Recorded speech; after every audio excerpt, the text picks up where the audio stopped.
दरभंगा जिला के बहेड़ी थाना क्षेत्र में एक दर्दनाक सड़क हादसे ने पूरे इलाके को शोक में डुबा दिया। इस हादसे में पतोर थाना क्षेत्र के अकबरपुर निवासी मोहम्मद नौशाद के 20 वर्षीय पुत्र मोहम्मद सनाउल्लाह उर्फ सोनू की घटनास्थल पर ही दर्दनाक मौत हो गई। बताया जाता है कि सोनू अपने परिवार के इकलौते कमाने वाले सदस्य थे। उनकी इस समय मौत से परिवार पर दुखों का पहाड़ टूट पड़ा है और पूरे गांव में मातम का माहौल है। मिली जानकारी के अनुसार यह भीषण सड़क दुर्घटना लहरियासराय बहेड़ी मुख्य सड़क पर निमेठी चौक स्थित एक लाइन होटल के समीप हुई है। हादसा इतना भयावह था कि मौके पर ही सोनू ने दम तोड़ दिया। घटना की सूचना मिलते ही परिजनों में चीख पुकार मच गई। परिवार के सदस्यों का रो रो कर बुरा हाल है। मृतक अपने पीछे माता पिता, शादी योग्य 4 बहनों और छोटे भाई को छोड़ गए हैं। परिवार की आजीविका का मुख्य सहारा होने के कारण उनकी मौत से पूरे परिवार के सामने आर्थिक संकट भी खड़ा हो गया है।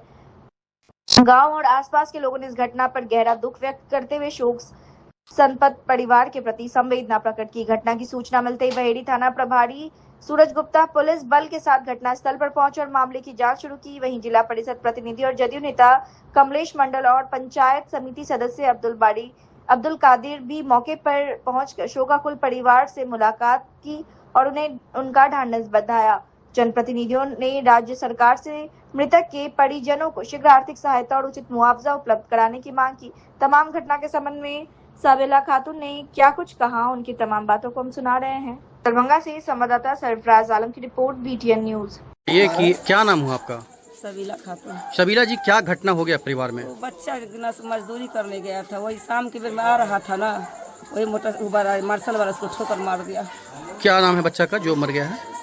सनाउल्लाह नाम है। सनाउल्लाह। उम्र कितना होगा बच्चे का? 20 साल होगा सर। 20 साल। तो शादी वादी हुआ था? नहीं, कुमारा था। 4 लड़की है, चारों जवान है सब। चारों बहन। कितने भाई बहन है ये? 6 भाई बहन को नन्ना बड़ा छोटा भाई है, यही एक सबसे बड़ा हुआ था। ये सबसे बड़ा था जी। और सभी जो बहन है वो बड़ी है, शादी करने लायक है? जी। अच्छा। 3 टावर तो यही कमाने लायक था? जी, यही तो बाप कमाता था। यही बच्चा भी तो काम सीख रहा था जाता। क्या करता था ये लड़का? वो टैक्स का काम सब करता था ना, उसी के संग मजदूरी में जा गया था। और ड्राइवर पी के गाड़ी तो प्रत्येक दिन जाता था वहाँ पे? नहीं, ऐसे गेवे किया था सर। आज ही गया था? ड्राइवर पहला दिन गया था? पहला दिन गेवे किया था काम करने के बाद। पहले दिन ही गया था जी। उधर से आ रहा था जो काम करके। कौन गाँव से? अकबरपुर है। नहीं, वो कहाँ से आ रहा था? चिल्हा दिलावरपुर से काम करके आ रहा था। अच्छा, ये घटना कितने बजे की है, आपको कब पता चला? 6:30 बजे तक हुआ सर। 6:30 बजे? 6:30 बजे जो बरसात जो शुरू हुआ उससे पहले ही? हाँ, उससे पहले 10-15 मिनट। कितना बड़ा परिवार पे पहाड़ टूट गया? बहुत हो गया सर, उसका डिबिया भुता गया। बीबिया बता गया? तो कोई नहीं है, उसको कोई सहारा नहीं। बाप के मुर्गी ला के बेचता था, बच्चे सब पोस के रखा है। कोई कैसी जुल्म हो गया सर। जवान 3 लड़की जवान। पिता नाम, उसके पिता का नाम क्या हुआ? मोहम्मद नौशाद पिता का नाम है जी। तो परिवार को क्या सरकार के सहायता का भी जरूरत होगा? तो आप लोग जो करिएगा, वो गरीब का जो करना है करिएगा आप लोग सर। सहायता कैसे न दीजिएगा? 4 लड़की जवान है, कोई बच्चा उनके पास कोई नहीं कमाने, घर न द्वार कुछ नहीं। शहर में लगातार बढ़ रही सड़क जाम की समस्या और अवैध पार्किंग पर रोक लगाने के उद्देश्य से यातायात थाना दरभंगा द्वारा विशेष अभियान चलाया गया। अभियान के दौरान यातायात पुलिस की टीम ने शहर के विभिन्न प्रमुख मार्गों पर पहुंचकर माइक के माध्यम से वाहन चालकों को सड़क पर खड़े वाहनों को तत्काल हटाने की चेतावनी दी।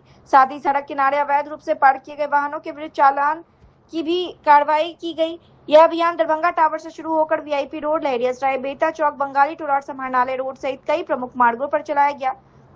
यातायात पदाधिकारी ने माइक से लगातार घोषणा करते हुए 4 पहिया वाहन, ऑटो रिक्शा, टेम्पो, मोटरसाइकिल और अन्य वाहनों के चालकों से अपील की कि वे अपने वाहन सड़क पर खड़े न करें, अन्यथा उनके विरुद्ध चालान की कार्रवाई की जाएगी। अभियान के दौरान कई वाहन सड़क पर अवैध रूप से पार्क किए हुए पाए गए। ऐसे वाहन मालिकों के विरुद्ध मोटर वाहन अधिनियम के प्रावधानों के तहत चालान काटा गया। यातायात थाना के अनुसार इस कार्रवाई में कुल मिलाकर लगभग 10,000 रुपए का जुर्माना किया गया। पुलिस ने स्पष्ट किया कि आगे भी अभियान नियमित रूप से जारी रहेगा। यातायात अधिकारियों ने बिना कैमरे पर आए हुए कहा कि सड़क पर वाहन खड़ा करने से आम लोगों को आवागमन में परेशानी होगी। और अक्सर जाम की स्थिति उत्पन्न हो जाती है। यदि किसी वाहन में तकनीकी खराबी आ जाती है तो वाहन चालक उसे शीघ्र सड़क से हटाए या सुरक्षित स्थान पर ले जाने की व्यवस्था करनी चाहिए। बिना उचित कारण सड़क पर वाहन खड़ा करना नियमों का उल्लंघन माना जाएगा। पुलिस ने वाहन चालकों से अपील की है कि वे केवल निर्धारित पार्किंग स्थल पर ही अपने वाहन खड़े करें और यातायात नियमों का पालन करें। मोटर वाहन अधिनियम 1988 और उससे संबंधित नियमों के अनुसार सार्वजनिक सड़क पर बाधा उत्पन्न करने वाली पार्किंग, यातायात में अवरोध पैदा करने या नो पार्किंग क्षेत्र में वाहन खड़ा करने पर जुर्माना और अन्य कानूनी कार्रवाई की जा सकती है। यातायात पुलिस ने कहा कि दरभंगा शहर के जाम मुक्त और सुरक्षित बनाने के लिए इस प्रकार के अभियान आगे भी लगातार जारी रहेंगे। वीआईपी रोड लहरियासराय से संवाददाता सरफराज आलम की रिपोर्ट, BTN न्यूज। कॉर्नर पर किन करा 7669 वैगनार।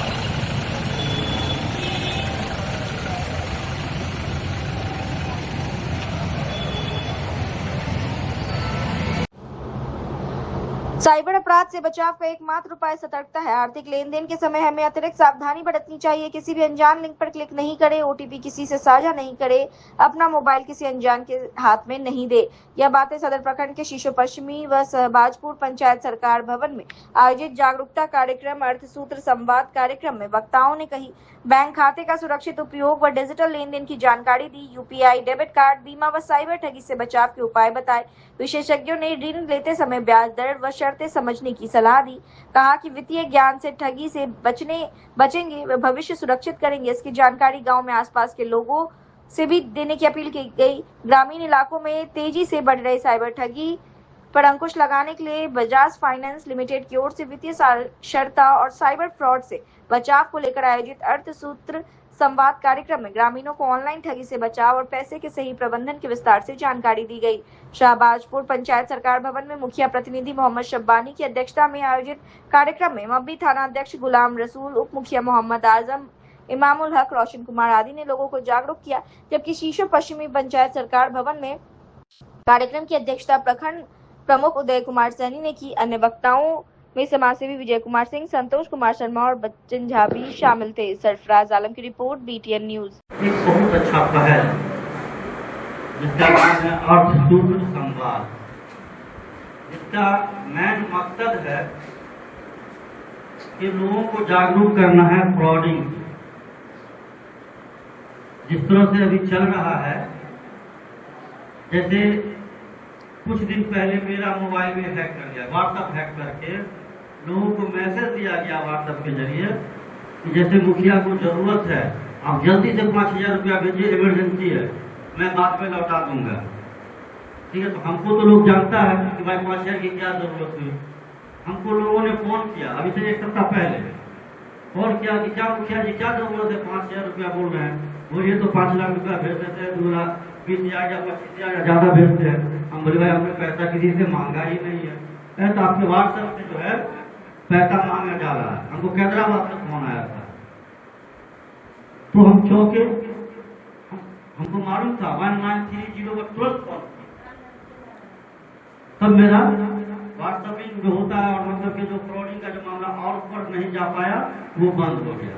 तो हम तो मतलब एक्टिव थे, हम तुरंत उस दिन, देखिए इत्तेफाक है कि उस दिन बैंक भी खुली हुई थी। बैंक मैनेजर को मैंने फोन किया, पहले कहा कि मेरा खाता को फ्रीज कीजिए। पहले मैं अपने खाता को घर पर बैठे हुए मैनेजर को बोला, अकाउंट नंबर बोला, उन्होंने फ्रीज कर दिया। यानी उस पैसे से हम भी चाहेंगे तो पैसा जब तक ब्रांच नहीं जाएंगे उसको खुलवाएंगे नहीं, जब तक वो पैसा मेरा नहीं निकलेगा। वो फ्रीज कर दिया। तो ये सब है कि अगर संभावित अगर लगता है कि नहीं ये हमारा फ्रॉड कर लेगा, अगर कोशिश है कि बैंक खुला हुआ तो बैंक में जाके अपना संपर्क करें, और नहीं तो 1930 है, बहुत आसान नंबर है। उस पर आपका जो है, जो आपकी जो समस्या है आप उसको नोट करेगा, वो बताएगा कि आप ऐसे ऐसे ऐसे ऐसे कीजिए, आपकी समस्या दूर हो जाएगी। बहुत सारे लोग आज भी समाज में पढ़े लिखे उतने नहीं है, लेकिन खास मकसद है आप लोगों तक वित्तीय मामलों के बारे में कुछ ऐसी बारीकियां जो आपको जाननी बहुत जरूरी है। वित्तीय मामलों के अलावा के साथ साथ जो आजकल वित्तीय फ्रॉड हो रहे हैं, खासकर जो स्कैम्स होते हैं, फ्रॉडस्टर्स आपके अकाउंट से पैसे निकाल लेते हैं, ये जो फ्रॉड्स है उससे कैसे बचा जाए, वो भी कहीं न कहीं ये अर्थसूत्र संवाद का एक भाग है कि कैसे आप ऑनलाइन फ्रॉड से, कैसे अपने बैंक खाते को आप सहेज के रख सकते हैं ताकि उसमें से फ्रॉडस्टर पैसे न निकाल सके। कुल मिला के अर्थसूत्र संवाद के बारे में जानकारी पहले देखो। अर्थसूत्र संवाद है क्या?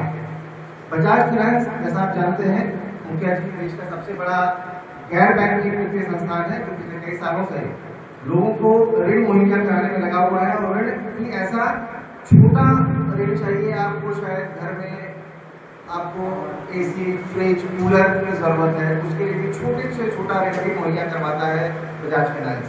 इसके अलावा आपको कोई बिजनेस करना है उसके लिए ऐसे लोन की मुहैया आपको बजाज फाइनेंस होती है। आपके बच्चे यहाँ से निकल करके आज नहीं तो कल पढ़ने जाएंगे, पटना जाएंगे, पटना के अलावा दूसरे राज्यों में जाएंगे, आपको एजुकेशन लोन की जरूरत होगी, उसमें भी बजाज फाइनेंस आपको सहायता करता है शिक्षा ऋण के माध्यम से। तो बजाज फाइनेंस ने पिछले साल अर्थसूत्र संवाद की शुरुआत करी और इसके पीछे रिजर्व बैंक ऑफ इंडिया का बहुत बड़ा साथ है। उनके मार्गदर्शन में बजाज फाइनेंस ने इस कार्यक्रम की शुरुआत पिछले साल किया था। देश की धड़कन कही जाने वाली मध्य प्रदेश से पिछले साल मुखिया जी मध्य प्रदेश में हमने इसमें 5 से 6 पंचायत की शुरुआत करी और उसके बाद पिछले साल कुल मिलाकर 150 पंचायत पूरे देश भर में हमने इस कार्यक्रम को अंजाम दिया अर्थसूत्र संवाद के माध्यम से। जहाँ जहाँ हम पंचायत स्तर पर लोगों को ये जागरूक करने की कोशिश कर रहे हैं कि आखिरकार बैंक खाता क्यों जरूरी है। हेलो, आइए ना।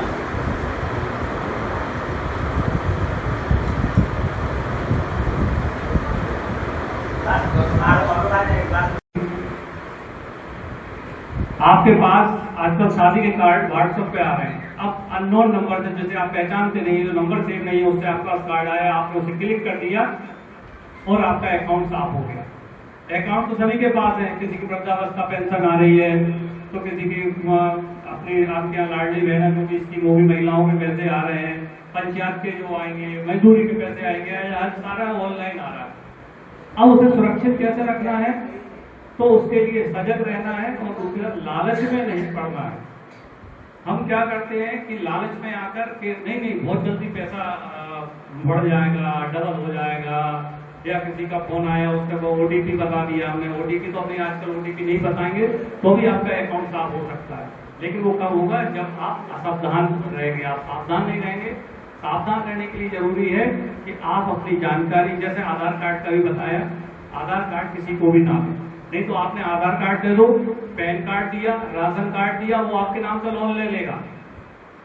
आपको 1 साल बाद पता चलेगा कि आपका मकान गिरवी रखा है, आपको बाद में पता चलेगा उसने आपकी जमीन गिरवी रखी है। कई लोगों के किसान क्रेडिट कार्ड बनते हैं, सब लोग बनवाते हैं किसान क्रेडिट कार्ड। आप लोगों के किसान क्रेडिट कार्ड में पैसा आया और आप लोगों ने किसी को अपना ओटीपी या कुछ बताया, वो पैसा आपका साफ हो जाएगा। तो भरना आपको पड़ेगा, क्योंकि वो तो आपकी जमीन रखी है, आपका मकान रखा है और आप ठगी के शिकार हो गए। तो ठगी ऐसा नहीं है। बहादुरपुर प्रखंड स्थित पतौर थाना के नगर में मंगलवार को बाउंड्री वॉल निर्माण के दौरान हुई संदिग्ध बम विस्फोट में 2 मजदूर गंभीर रूप से घायल हो गए। घटना के बाद इलाके में अफरा तफरी मच गई। बम विस्फोट की घटना की सूचना मिलते ही पुलिस मौके पर पहुंची। घटनास्थल को चारों ओर से घेरकर पुलिस ने अपनी जांच पड़ताल शुरू कर दी है। पुलिस प्रारंभिक जांच में जमीनी विवाद के पहलू को भी खंगाल रही है। हालांकि इसकी आधिकारिक पुष्टि नहीं की गई है। घायलों की पहचान पतौर थाना क्षेत्र के चंचल नगर निवासी लक्ष्मी पासवान के पुत्र राम बाबू पासवान और सिया कांत के पुत्र भोला पासवान के रूप में हुई है। दोनों मजदूर निर्माणाधीन 4 दीवारी में स्ट्रिंग खोलने का कार्य कर रहे थे। इसी दौरान लोहे की रॉड में टंगा एक झोला दिखाई दिया तो मजदूरों ने झोले को हटाने की कोशिश की। इसी बीच अचानक से उस झोले में जोरदार विस्फोट हो गई और 2 मजदूर घायल हो गए। धमाका इतना तेज था कि आसपास के लोग विस्फोट की आवाज सुनकर दहशत में आ गए। मिली जानकारी के अनुसार घायलों को स्थानीय लोगों की मदद से तुरंत इलाज के लिए डीएमसीएच भेज दिया गया, जहां एक की हालत गंभीर बताई जा रही है। जानकारी के अनुसार जिस जमीन पर 4 दीवारी का निर्माण हो रहा था वो मोहम्मद शाहिद की बताई जा रही है। स्थानीय लोगों का कहना है कि इस जमीन को लेकर वर्षों से विवाद चला आ रहा है। वर्ष 2008 में मोहम्मद शाहिद ने शेर मोहम्मद से जमीन खरीदी थी, लेकिन वर्ष 2025 में उसी जमीन की दोबारा रजिस्ट्री डॉक्टर रफीक के नाम किए जाने के बाद विवाद और गहरा गया। स्थानीय लोग का मानना है कि घटना का संबंध इसी पुराने जमीनी विवाद से हो सकता है। हालांकि पुलिस ने अभी तक किसी भी कारण की पुष्टि नहीं की है। पुलिस घटनास्थल से मिले साक्ष्यों के आधार पर यह पता लगाने में जुट गई है झोले में विस्फोटक किसने और कब रखा और घटना के पीछे वास्तविक कारण क्या है। मामले की गंभीरता को देखते हुए पूरे इलाके में पुलिस निगरानी बढ़ा दी गई है। यहाँ पतौर थाना अंतर्गत चंदनपट्टी गांव है। यहाँ थानाध्यक्ष को सूचना मिला था कि सुबह जो काम कर रहे थे मजदूर उनको इंजरी हुआ है और बड़ा सा आवाज़ आया है। तो उसी क्रम में यहाँ थानाध्यक्ष आके जांच किए और उन्होंने सूचना दी वरीय पदाधिकारी लोगों को और एफएसएल टीम को यहाँ बुलाया गया है और हम लोग जांच कर रहे हैं कि ये कारण क्या हुआ क्या है और एफएसएल के टीम के द्वारा जांच किया जा रहा है और जो ब्लास्ट हुआ है उसका कारण हम लोग जानने का जांच किया जा रहा है। किस तरह का एक्सप्लोजिव लग रहा है सर? फोरेंसिक टीम ने कुछ बताया? तो अभी वो जांच कर रहे हैं, अभी का वो मंतव्य नहीं दिए हैं, बट जल्द से जल्द वो लोग भी रिपोर्ट देंगे। अगर जरूरत पड़ेगा तो एफएसएल पटना को भेजा जाएगा। एक्सप्लोजिव का कुछ मिला है क्या?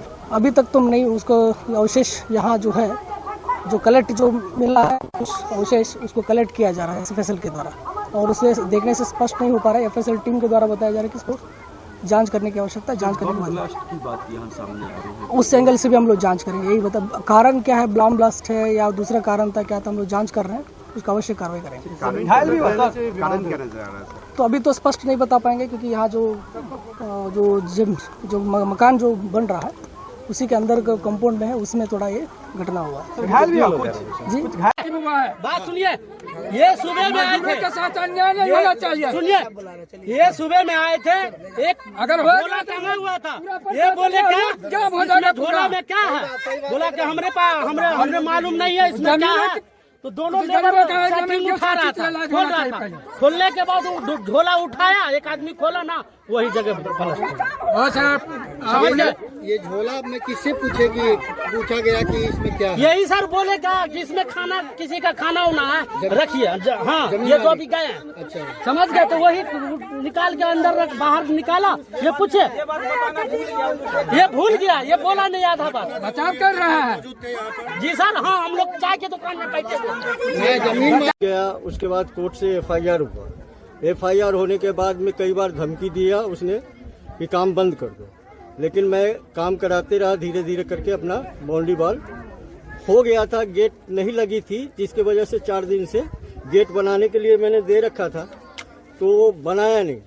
वो 4 दिन से मेरे को गोली दे रहा था, कह रहा था कि कल दे देंगे, परसों दे देंगे। आज क्या हुआ? आज कुछ विवाद, मतलब कि हम थे ही नहीं, काम में बंद था, तो हम चले गए थे घर। सुबह आए थे, एक बार घूम करके चले गए।